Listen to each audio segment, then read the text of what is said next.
There is no harm in repeating a good thing.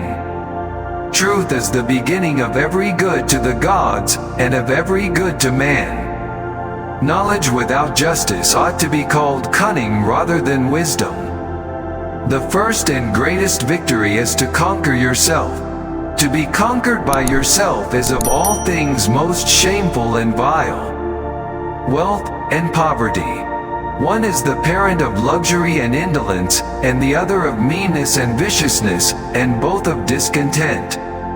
An empty vessel makes the loudest sound, so they that have the least wit are the greatest babblers.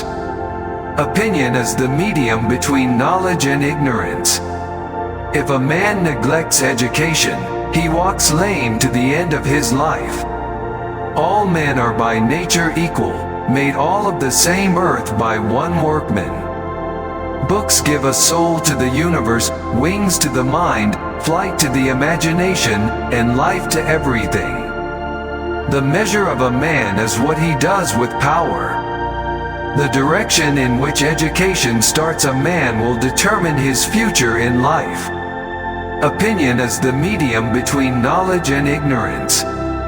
Wise men speak because they have something to say. Fools because they have to say something. Do not train a child to learn by force or harshness, but direct them to it by what amuses their minds, so that you may be better able to discover with accuracy the peculiar bent of the genius of each. Bodily exercise, when compulsory, does no harm to the body, but knowledge which is acquired under compulsion obtains no hold on the mind. Ideas are the source of all things. When two friends, like you and me, are in the mood to chat, we have to go about it in a gentler and more dialectical way. By more dialectical, I mean not only that we give real responses, but that we base our responses solely on what the interlocutor admits that he himself knows.